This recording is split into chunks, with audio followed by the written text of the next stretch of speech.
Jeff Bezos makes approximately $2,489 every single second. That's more than double what the average American worker makes in an entire week. The sheer volume of money flowing into billionaire bank accounts is astronomical. But it's not as simple as stashing wads of $100 bills under the bed. The reality is that unless these billionaires operate tactically, their wealth will sizzle as inflation grows over time. Rather than a swimming pool full of gold, the world's richest diversify amongst stocks, trusts, real estate, business ventures, and of course, a little over-the-top splurging now and then. Try to keep your jealousy in check as we decipher how the financial elite hold, spend, and maximize their money. The numbers have been crunched. The 15 highest-paid CEOs in the technology industry have a combined annual income of over $83 billion. That exceeds the market value of entire countries. Jeff Bezos alone is worth more than Jamaica, Iceland, Tunisia, and Estonia combined. He's more than 400 times richer than LeBron James, who's considered one of the most successful athletes of all time. Facebook founder Mark Zuckerberg, who's worth $91.9 billion, takes about 2 minutes to earn the average U.S. yearly wage. That's the equivalent of making over $5 million every day of his life so far. Crazy, isn't it? Bill Gates is hovering around the $100 billion mark. Elon Musk has rocketed up to $70 billion. And the god of investing, Warren Buffett, boasts a piggy bank stuffed with $76 billion. To compete with these elites, the average full-time worker who makes $50K a year would have to work 40 hours a week for, we're not even kidding here, 2 million years. What's more alarming, if you worked minimum wage in the US, 8 hours a day, every day of the week, you'd need to save each penny for 6.5 million years to rival Bill Gates. Seriously, it's absolutely insane. So these superhuman business moguls are incomprehensibly wealthy, we get it. But the more money to their name, the trickier it gets to store. Bank accounts typically are only insured up to $250,000 against major bank failures, which causes a great deal of concern, forcing the affluent into a pivotal strategy for protecting, maintaining, and growing their wealth. It can all be summed up in one word: diversification. Take a look at this graph. In the top row, you'll see a low-income, blue-collar household. Here, nearly 75% of the entire household asset value is spread across 3 things: liquid assets, meaning cash or easily accessible money in the bank; primary resident expenses, usually rent; and vehicles. Now take a look at the bottom row. The higher up the income ladder you go, the less reliant you are on those 3 elements. For billionaires, cash makes up an insignificant sliver of the total net worth, and there's almost zero reliance on a retirement pension. Once you pass that $1 million income threshold, new factors come into play. Stocks, a real estate portfolio, and business ventures start to take over as the main allocations of personal wealth. Let's dive a little deeper into these high-level assets then. First off, investing in the stock market. Who else better to be our guinea pig than arguably the most successful investor of all time, Warren Buffett? The Oracle of Omaha was living solely on a salary of $50,000 per year. His money soon came from investing, parking his cash into stable, well-run companies who presented at good value and offered high growth potential. Case in point, Coca-Cola. Buffett originally paid $1.3 billion for shares of the company in 1988, which translates to a current market value of roughly $18 billion. The key here, with most of his and other billionaires' stock market investments, is holding for the long run. If Ronald Wayne, the 3rd founder of Apple, hadn't sold his 10% stake for $800 decades ago, he'd be worth more than $100 billion today. If billionaires aren't investing in other companies, they're starting their own. Buffett opened Berkshire Hathaway, Elon Musk founded Tesla and SpaceX, and Bezos initiated Amazon. Sometimes, however, the businesses aren't only created, but purchased. Roman Abramovich bought the Chelsea Football Club. Zuckerberg bought Instagram, WhatsApp, and Oculus, and the list goes on. The millionaires get involved in acquisitions too, although sometimes with a little more left-field ideas. Carmen Electra has a line of home stripper poles.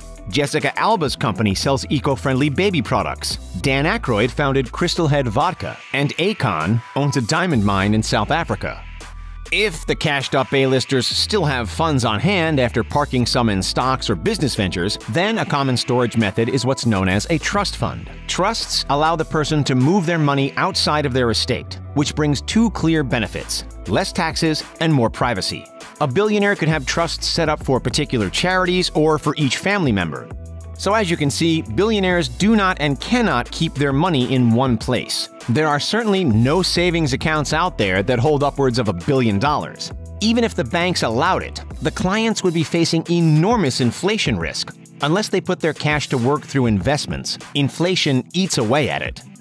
But if it's all tied up in long-term investments, how do billionaires actually make their day-to-day purchases? Do they carry cash like the rest of us? Or exclusive credit cards? Or does their celebrity status grant them a free pass through life? Let's look at Bill Gates, for example. When the Microsoft co-founder was asked how much cash he carries around in his wallet, he gave a surprising answer: a single, crisp $100 bill. The reason behind this actually makes a lot of sense, and it's all about reputation. Gates has been asked point blank by strangers, "Can I have $1 million?" If he has no cash in his wallet, he's not forced to give away to every Tom, Dick, or Harry who spots him across the street. Depending on the price of the purchase, the opulent could use a debit card from a small checking account, a credit card for more high-end purchases, or wire transfers for when a significant amount of money needs to change hands. Keep in mind, of course, that the CEO of a major corporation probably isn't going to be buying his or her own groceries. This is where the many assistants on the payroll come into play. The CEOs will, however, pump their own gas and pay for their own dinner, at which point they'll whip out an ultra-exclusive credit card. For those with a pristine reputation and a colossal net worth, the banks come knocking with elite credit card programs, offering special treatment and a long list of luxuries and bonuses in exchange for signing with them. Of these, no card is more renowned than the American Express Centurion Black Card. If you're lucky and wealthy enough to be invited to apply for this program, the initiation fee is $10,000 alone, with $5,000 in yearly upkeep. That's all before you've made even a single transaction. Make no mistake, Amex throws in all the bells and whistles for its clients. The card comes with a 24/7 personal concierge program, a complimentary private suite membership at Los Angeles Airport, $1,000 in annual credit to shop at Saks Fifth Avenue, automatic elite hotel statuses, and so much more. American Express is a top billionaire choice, but it's not the only bank on which billionaires rely. Ultra-high net worth individuals typically have checking accounts at one of these 10 institutions. If you've ever seen a James Bond flick, you'll have heard of offshore accounts, no doubt. While using the services of a bank outside of your home country is not illegal if it's done for legitimate reasons, it can certainly be a gray area. Nevertheless, be the reasoning justified or not, many of the world's richest store portions of their wealth in international bank accounts. In the past, Swiss banks were particularly popular for those evading tax. Due to the European nation's financial privacy laws, they didn't even attach names to accounts. However, Switzerland has recently agreed to turn over information to foreign governments, effectively ending any opportunity for law skirting. Contrary to its reputation, there are a lot of legal advantages to an offshore bank account. You can access international investment opportunities, benefit from foreign currency exchange rates, minimize tax implications, and add another layer of protection to your money. If the USA goes into a recession, but your money's hanging out in the Netherlands, then your wealth stays intact. The Cayman Islands are known for the best tax benefits. Singapore is considered a safe, stable offshore option. And Switzerland is obviously known for its asset protection and privacy.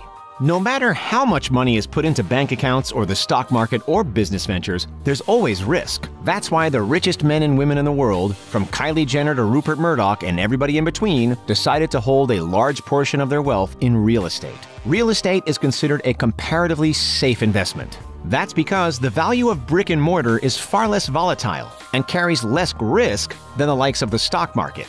Real estate has shown a steady upward trend over substantial periods of time. It's also much harder to steal a house than a wallet. And let's face it, no celebrity or billionaire would turn down the opportunity for a sprawling penthouse or a beachside mansion.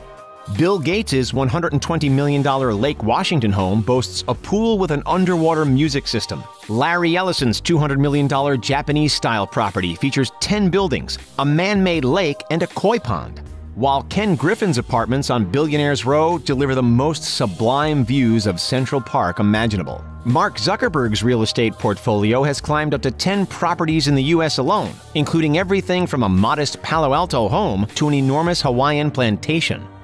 As we've seen, the high-earning business people tend to invest the majority of their money. However, that doesn't mean they aren't afraid to splurge a little on the finer things in life. Every year, our billionaires fork out hundreds of millions of dollars on luxury super yachts, private jets, amazing car collections with personal chauffeurs, vacations to the world's most exclusive destinations, high fashion, VIP tickets to every event imaginable, and, admirably, considerable charitable donations.